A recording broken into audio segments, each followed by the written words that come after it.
Assalamualaikum warahmatullahi wabarakatuh.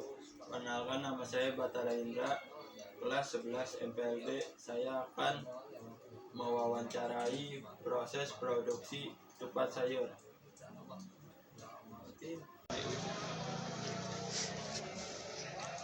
Bang, apa saja bahan utama yang diperlukan untuk membuat ketupat sayur?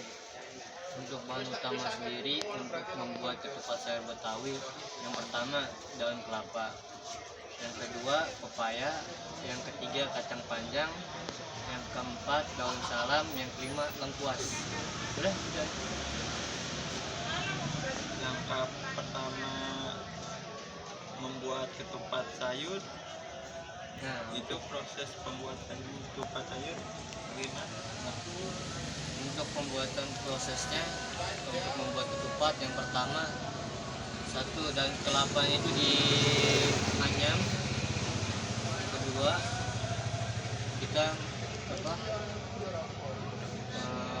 mencuci beras dulu, ya, mencuci beras hingga bersih. Ketiga, selesai udah anyaman, beras tersebut dimasukkan ke dalam anyaman daun kelapa tersebut, kemudian baru direbus.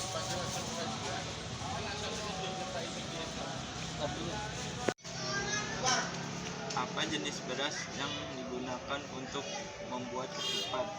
Untuk membuat ketupat sendiri, beras yang biasa dipakai oleh orang Betawi biasanya itu beras perak. Mengapa beras perak? Karena teksturnya itu lebih berbeda daripada beras pulen. Dia agak lebih ngembang kalau dibandingkan sama pulen. Kalau pulen kan kalau direbus agak lengket, benyek gitu. Jadi yang lebih tepatnya biasanya beras perak. Bang, kalau bagaimana cara membuat santan yang lezat untuk sayur ketupat? Untuk santan sendiri, kalau kita mau bikin sayur ketupat yang enak, santan pertama itu kalau bisa dibikin kental dengan sedikit encer, karena perbandingannya kalau bisa 2:1. Jadi kentalnya lebih banyak, encernya lebih sedikit. Itu untuk santan itu. Bang, kalau apa saja bumbu yang digunakan dalam buah sayur ketupat dan bagaimana proses menumisnya?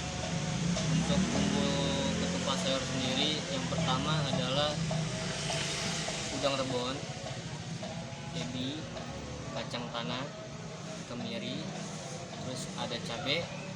Nah, itu untuk bumbu-bumbunya itu aja bahannya dalam prosesnya. Yang pertama, cabai direbus barengan dengan ebi hingga matang, kemudian di blender jadi satu. Itu yang pertama. Yang kedua, kacang tanah, kemiri sama udang rebon itu ditumis, diongseng doang, diongseng hingga matang, sampai matang. Kemudian itu semua kayak kacang tanah, udang rebon sama kemiri diulek hingga halus. Kemudian udah kelar semua, dijadiin satu dalam suatu wadah, kemudian diaduk hingga merata. Dan untuk proses menumisnya sebenarnya gampang. Yang pertama, dalam bumbu itu dituang 1 sendok atau enggak 1 sendok sih, biasanya 3 sendok atau 4 sendok lah. Kemudian ditumis hingga matang, hingga baunya tercium, ya kan. Udah gitu ditambahin air sedikit, ditambahin garam, tambahin gula. Udah itu.